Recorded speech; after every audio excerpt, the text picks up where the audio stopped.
میرے آقا علیہ السلام کی بارگاہ میں عیسائی نہیں آئے میرے آقا علیہ السلام کی بارگاہ میں، میرے آقا کی بارگاہ میں گورے بھی آئے، میرے آقا کی بارگاہ میں کالے بھی آئے، فارس سے سلمان بھی آئے میرے مصطفیٰ کی بارگاہ میں۔ ارے میرے آقا کی بارگاہ میں نیکوکار ابو بکر جیسے بھی آئے، اور میرے آقا کی بارگاہ میں گنہگار حضرت داہیہ کلبی جیسے بھی آئے۔ ایک دن آقا علیہ السلام کی نظر پڑ گئی داہیہ کلبی پر، انتہائی حسین صحابی تھے حضور کے، انتہائی حسین۔ ابھی میں نے کالے صحابی حضرت بلال حبشی کا واقعہ سنایا ہے، آئیے ذرا گورے صحابی کا واقعہ بھی سن لیں۔ حضرت داہیہ کلبی انتہائی حسین تھے، انتہائی حسین، خوبصورت، بلکہ میں نے یہاں تک پڑھا ہے کہ حضرت جبریل امین نے جب انسانی شکل میں آنا ہوتا تو حضرت داہیہ کلبی کی شکل میں آتے، اتنے حسین۔ حضور کی نظر پڑ گئی، آقا علیہ السلام نے دل ہی دل میں خواہش کا اظہار کیا، مولا اتنا حسین، اس کو میرا کلمہ بھی نصیب فرما دے۔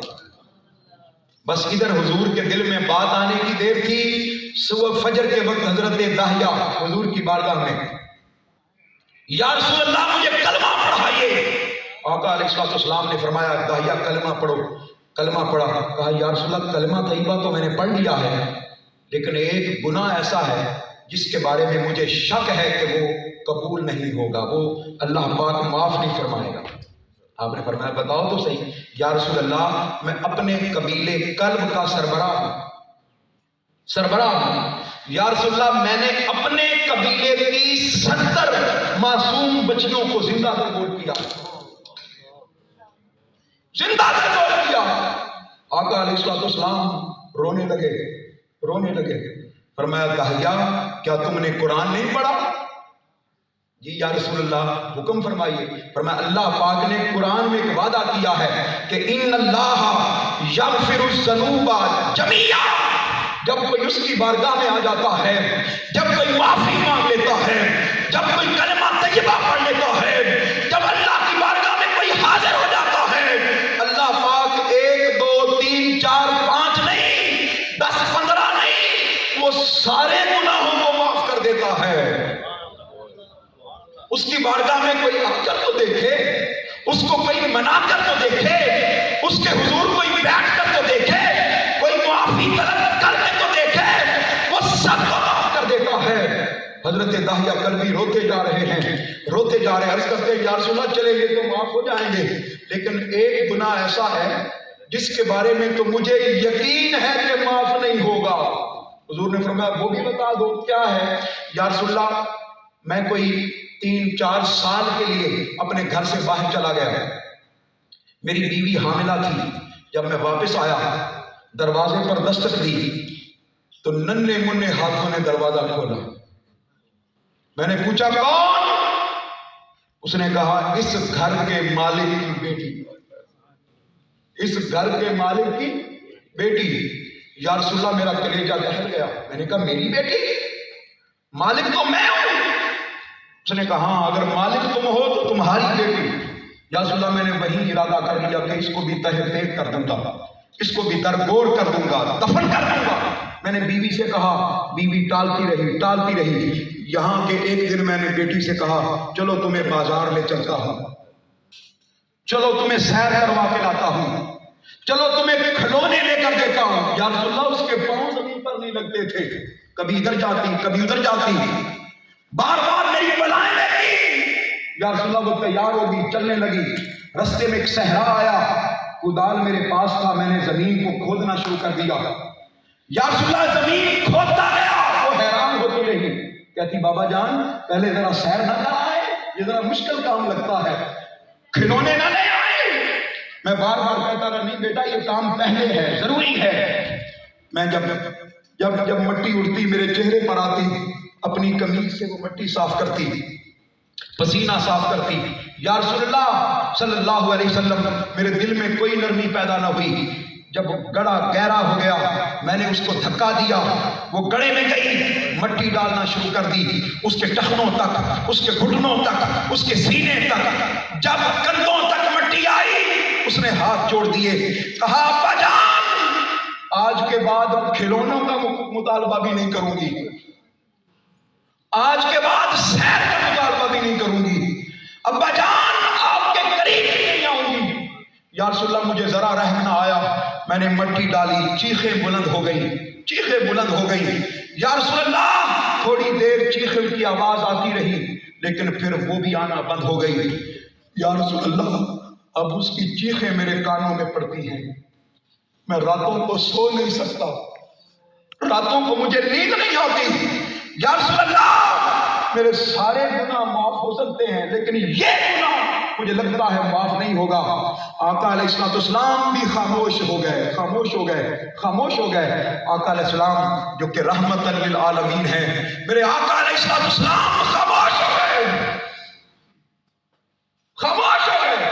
اتنے میں سیدنا جبریل امین حضور کی بارگاہ میں حاضر ہوئے، عرض کرتے ہیں یا رسول اللہ اپنے اس صحابی کو بتا دیں کہ ہم نے تو اس کو معاف کر دیا ہے، یہ پتہ نہیں خود اپنے آپ کو معاف کر سکے یا نہ کر سکے۔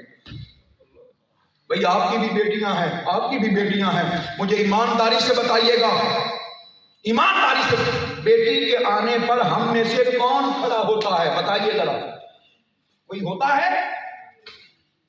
بیٹیوں کو نفرت کی نگاہ سے دیکھا جاتا ہے۔ آج ہمارے معاشرے میں وہ برائیاں موجود ہیں یا نہیں ہیں؟ بولیے، وہی ساری برائیاں موجود ہیں۔ بیٹی کو کھانا بعد میں ملتا ہے، بیٹے کو پہلے ملتا ہے، بیٹیوں کے ساتھ ناروا سلوک ہوتا ہے، بیٹیوں کو سیکنڈ جنریشن سمجھا جاتا ہے۔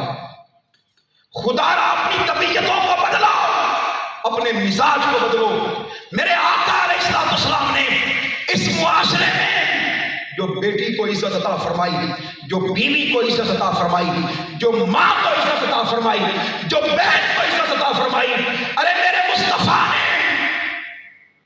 اپنے نبوت کے فرض منصبی کو سنبھالنے کے بعد حضرت آمنہ کی قبر پر حاضری دی یا نہیں دی؟ بولیے، دی۔ میرے آقا نے فرمایا اگر زندگی میں ہوتا اور میری ماں بھی زندہ ہوتی، میں نماز پڑھ رہا ہوتا، میری ماں مجھے بلاتی، میں نماز چھوڑ کے آ جاتا۔ میرے آقا نے بیٹی کے آنے پر کھڑے ہو کر بتا دیا، کھڑا ہو کر بتا دیا، لوگا بیٹی کی جگہ قدموں میں نہیں ہے، بیٹی کی جگہ سینے کے ساتھ ہے۔ میرے مصطفیٰ نے سیدہ کائنات کی آمد پر اپنی جگہ چھوڑ کر اور اپنی جگہ پر بٹھا کر بتا دیا، لوگوں بیٹی کی عزت اس طرح کی جاتی ہے۔ بیٹی کا ماتھا چوما، بیٹی کا ہاتھ چوما میرے مصطفیٰ نے۔ میرے آقا علیہ السلام نے بیٹی سے بھی پیار کیا، بیٹی کے بیٹوں سے بھی پیار کی حد کر دی۔ ارے یہ وہ معاشرہ ہے جس معاشرے کی بنیاد میرے مصطفیٰ نے رکھی، رشتوں کے احترام سے رکھی، بیٹیوں کی عزت سے رکھی، خاندان کی میرے آقا علیہ السلام نے عزت کی۔ اور پھر میرے آقا علیہ السلام نے جو مصطفی معاشرے کی بنیاد رکھی، بتانا چاہتا ہوں وہ بنیاد والدین کی عزت اور تکریم سے رکھی۔ چونکہ معاشرہ بنتا ہے خاندان سے، اب جملہ سنیے گا میرا، معاشرہ بنتا ہے، بولیے، خاندان سے، اور خاندان بنتا ہے والدین سے۔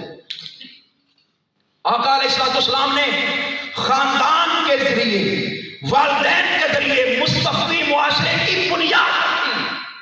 کیسے رکھی بتانا چاہتا ہوں۔ اللہ پاک نے قرآن مجید فرقان حمید میں 7 جگہوں پر، کتنی جگہوں پر؟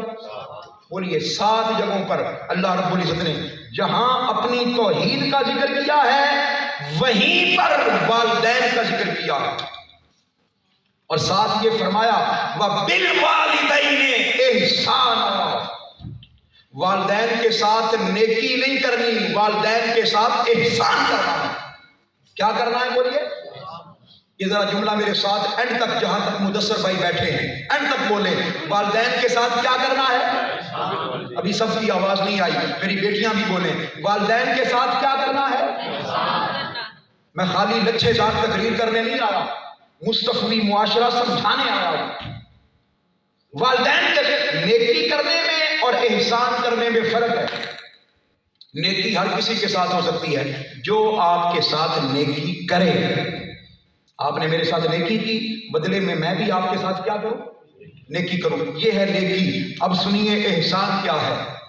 اللہ جانتا تھا کہ جب ماں باپ بوڑھے ہو جاتے ہیں، جب ان کے بال سفید ہو جاتے ہیں، جب ان کو بیماریاں گھیر دیتی ہیں، ہو سکتا ہے جانے انجانے میں ان کے منہ سے الفاظ مناسب نہ نکلیں، ہو سکتا ہے ان کو کبھی غصہ آ جائے، ہو سکتا ہے کبھی وہ اپنا ٹمپریچر لوز کر جائے، ہو سکتا ہے کبھی ان کے مزاج میں ترشی آ جائے، ہو سکتا ہے کبھی اولاد کو وہ صحیح طور پر سمجھا نہ پائیں، تو وہ غصے سے بات کریں، آگے اولاد بھی غصے سے بات کرے۔ نہیں، اللہ پاک نے منع فرما دیا، فرمایا لوگوں اپنے والدین سے نیکی نہیں احسان کرنا، وہ بظاہر تمہارے ساتھ اچھے لہجے میں گفتگو نہ بھی کریں، بظاہر تمہارے ساتھ اچھا سلوک نہ بھی کریں، تم ان سے اچھا سلوک ہی کرتے رہنا۔ تم ان سے بولیے، یہ کیا جملے ہوئے کہ ابا جی تانوں تے پتہ ہی کوئی نہیں، ابا جی تانوں کی پتا، ایویں ہر وقت بولتے رہتے ہو، ابا جی اپنی جگہ تے رہا کرو، ابا جی خاموش ہو جاؤ، خدا را میری بیٹیاں بھی، میری بہنیں بھی، میرے بھائی بھی اپنی زبانوں سے یہ جملے نکال، ابا جی آپ ہی سب کچھ ہیں، ابا جی جیسے آپ کہیں گے ویسے ہی ہوگا۔ باپ کا دل اس کے کلیجے میں ٹھنڈ پڑ جاتی ہے۔ کبھی باپ کے پاس بیٹھ کر تو دیکھو، کبھی ماں کے پاس بیٹھ کر تو دیکھو، جب 15 شعبان آتی ہے، جب 27 آتی ہے، جب رمضان آتا ہے، لوگ لوگوں سے معافیاں مانگتے ہیں یا نہیں مانگتے؟ بتائیے، مجھے معاف کر دیں، مجھے معاف کر دیں، بڑی غلطیاں ہو گئی ہیں مجھ سے، بخشش کا مہینہ آ رہا ہے، مجھے معاف کر دیں۔ کاش اپنی ماں سے بھی معافی مانگی ہوتی، کاش اپنے باپ سے بھی معافی مانگی ہوتی، کبھی اپنی ماں کی بارگاہ میں بیٹھ کر اس کے پاؤں کو بھی دبایا ہوتا، اپنے والد بوڑھے والد کے پاؤں کو بھی دبایا ہوتا۔ خدا را جس دن میں نے آپ نے یہ کام کر لیا، اس دن مصطفی معاشرے کا آغاز ہو جائے گا۔ بیٹیوں کی عزت کریں اور ماں باپ کی عزت کریں۔ کتنی چیزیں ہو گئی؟ 2 چیزیں۔ تیسری چیز بڑی امپورٹنٹ، وہ یہ ہے فحاشی، عریانی اور حرام کاری سے بچ جائیں۔ میں چونکہ میرا تعلق منہاج القرآن سے ہے، اگرچہ میری بیٹیاں موجود ہیں، اگرچہ میرے بھائی موجود ہیں نوجوان، لیکن چند باتیں آپ سے ننگی کرنا چاہتا ہوں، کھلی کرنا چاہتا ہوں۔ فحاشی سے، عریانی سے، بے حیائی سے بچ جائیں، بچ جائیں، بچ جائیں۔ پہلے معاشرے تباہ ہو گئے، برباد ہو گئے فحاشی کی وجہ سے۔ وہ کپڑے اتارنا ان کے ہاں کوئی آر نہیں تھا، ننگا ہونا ان کے ہاں کوئی آر نہیں تھا، نہیں آر تھا، بلکہ وہ کعبے کا طواف بھی ننگے ہو کر کرتے تھے۔ کعبے کا طواف بھی بولیے عرب کو لباس پہن کر آتے تھے، لیکن جب کعبہ میں آتے لباس اتار دیتے تھے، ننگے ہو جاتے تھے۔ خدا را آج میں اس درس قرآن میں یہ بات پہنچانا چاہتا ہوں آپ لوگوں کو، لوگوں اپنی نگاہوں کو نیچے کر لو، غض بصر کر لو۔ میری بیٹیاں، میری بہنیں اپنا لباس پورا کر لیں، اپنے لباس کو اچھا کر لیں، اپنے اندر شرم و حیا پیدا کر لیں۔ خدا را اپنی نسلوں کی حفاظت کریں، نسلوں کی حفاظت کریں۔ اللہ پاک نے قرآن مجید میں سورہ نور میں 2 سورتیں یاد کر لیں، سورہ نور اور سورہ یوسف۔ کتنی سورتیں بولیے؟ 2۔ سورہ نور اور ترجمے کے ساتھ پڑھیں، اپنے بچوں کو، اپنی بچیوں کو پڑھائیں، یاد کروائیں، پڑھائیں، شرم و حیا کا پیکر بنائیں۔ سورہ نور، اس کے اندر لنگوٹ کی حفاظت کا حکم ہے۔ کس کا بولیے؟ شرمگاہ کی حفاظت کا حکم ہے۔ اور سورہ یوسف، اس کے اندر معاشرت کے اصول اور قوانین بیان ہوئے ہیں، معاشرت کے، کہ مستقبی معاشرہ کیسے بن سکتا ہے، اس کے اصول بیان ہوئے۔ یہ 2 صورتیں اپنی زندگی میں شامل کریں۔ اللہ رب العزت نے قرآن مجید میں فرمایا قل للمؤمنین یغضوا من ابصارہم، اے پیارے محبوب مومن مردوں سے کہہ دیں کہ اپنی نگاہوں کو کیا کریں، یہ جملہ بھی میرے ساتھ بولیں، اپنی نگاہوں کو کیا کریں، جھکا لیں۔ یہاں سے مستفوی معاشرے کا آغاز ہوتا ہے۔ ہم جب بھی پردے کی بات آتی ہے ہم سارا لیکچر کس کو دیتے ہیں؟ خواتین کو، بیویوں کو۔ اللہ پاک نے لیکچر کس کو دیا ہے؟ مردوں کو دیا ہے، مردوں کو۔ ارے ہمارا تو نظریہ بن گیا ہے عورت کو تکنا، عورت کو گھورنا۔ وہاں سے بیٹی آ رہی ہو نا، وہاں سے ہم اس کو بڑے غور سے دیکھنا شروع کرتے ہیں، دیکھتے جاتے ہیں، وہ گزرتی جاتی ہے بیچاری، دیکھتے جاتے ہیں اور اس کو گھر چھوڑ کے آتے ہیں۔ ایسا ہے کہ نہیں بتائیے؟ ایسا ہی ہے۔ اور پھر وہ بیٹی کہتی ہے بابا میں نے آج اس رستے سے نہیں جانا، وہاں کچھ اوباش کھڑے ہوتے۔ ہائے ہائے ہائے، بیٹی رستہ بدل لیتی ہے۔ رستہ انسان کتوں کی وجہ سے بدلتا ہے۔ رستہ انسان کس کی وجہ سے بدلتا ہے؟ کتوں کی وجہ سے، کہ فلاں گلی میں فلاں محلے میں کتا ہے، وہ بھونکتا ہے، لہذا میں رستہ بدل لیتا ہوں۔ کاش ہمیں سمجھ آ جائے یہ بات۔ اگر میری ماں، میری بہن، میری بیٹی کسی کی وجہ سے اپنا رستہ بدل رہی ہے تو پھر آپ میں، مجھ میں اور کتے میں کوئی فرق نہیں ہے، کوئی فرق نہیں ہے۔ یہ میں دل کے پھپھولے ہیں جو آپ تک پہنچا رہا ہوں۔ خالی واز کر دینا، خالی درس دے دینا، خالی سبحان اللہ کہہ دینا، اس سے معاشرہ نہیں بدلے گا، اس سے معاشرہ نہیں بدلنے والا۔ ارے معاشرہ کب بدلے گا؟ جب ہم اپنی نگاہوں کو نیچے کر لیں گے، جب اپنے اندر شرم و حیا، اور بیٹیاں بھی اپنے لباس کی حفاظت کریں۔ جی وہ میری بیٹی میرے قابو میں نہیں رہی، اب کاش تم نے بچپن میں تربیت کی ہوتی جب وہ چھوٹی سی تھی، کاش تم نے بچپن میں اس کو سکارف پہنایا ہوتا، کاش اس کو کم بازو والی قمیض نہ پہنائی ہوتی، غرارے نہ پہنائے ہوتے۔ پہنائے لیکن پورے لباس والے پہنائے، فل بازو والے پہنائے۔ اب تو ڈینگی نے بھی سمجھا دیا، اب تو ڈینگی نے بھی سمجھا دیا، اب تو کورونا نے بھی سمجھا دیا کہ چہرے کو ڈھانپ لو۔ ارے جب دل نہیں کانپتے تو زمین کانپ جاتی ہے، دل جب نہیں کانپتے تو زمین کانپ جاتی ہے۔ یہ زلزلے کیوں آ رہے ہیں؟ یہ بے موسمی بارشیں کیوں آ رہی ہیں؟ یہ جھکڑ اور آندیاں کیوں چل رہی ہیں؟ یہ سمجھا رہے ہیں کہ لوگوں اپنی نگاہوں کی حفاظت کر لو، لوگوں اپنے ماں باپ کی عزت کر لو، لوگوں کے ایمان کی حفاظت کر لو۔ کتنی چیزیں ہو گئی؟ 3 چیزیں۔ اپنے مالی معاملات کو درست کر لیں۔ میں بڑی تیزی کے ساتھ جا رہا ہوں، بڑی تیزی کے ساتھ۔ اپنے 10 منٹ میرے پاس باقی ہیں اور میں نے پیغام دینا ہے آپ کو۔ اپنے مالی معاملات کو درست کر لو، سود خوری سے اپنے آپ کو روک لو، اپنے اوپر حرام کرا دو۔ یہ سود کب لیتا ہے انسان؟ جب اس کے اندر سے رحم ختم ہو جائے۔ کیا ختم ہو جائے؟ رحم ختم ہو جائے۔ جب اس کو ہر بندہ کلائنٹ نظر آنا شروع ہو جائے، ہر بندہ، یہ بھی کلائنٹ، وہ بھی کلائنٹ، وہ بھی کلائنٹ، وہ بھی کسٹمر، وہ بھی کسٹمر۔ نہیں، اپنے معاشرے میں سود کو ختم کر دو، قرضے ہنسنا شروع کر دو۔ کوئی شخص ضرورت مند آپ کے پاس آیا، سود کیا ہے؟ سود کیا ہے سن لیں۔ کوئی شخص آیا، اس کو 1 لاکھ کی ضرورت ہو، آپ کہیں بھی میں لاکھ تو دے رہا ہوں لیکن جب تم مجھے واپس کرو گے نا تو یہ 1,10,000 واپس کرو گے، 10,000 میں پروفٹ لوں گا۔ یہ سود ہے، یہ سود ہے، یہ سود ہے۔ اس کے چہرے پر مجبوری دیکھو۔ بس سودی معاشرے میں مجبوریاں نظر نہیں آتی، بس یہ بات بتانا چاہتا ہوں۔ سودی معاشرے میں رحم نظر نہیں آتا، سودی معاشرے میں دل میں ملاطفت پیدا نہیں ہوتی۔ بس بتانا چاہتا ہوں، عرض کرنا چاہتا ہوں، ایک دوسرے سے محبت کرو۔ اللہ پاک نے قرآن مجید میں فرمایا کہ جو لوگ سود کھاتے ہیں کل قیامت کے دن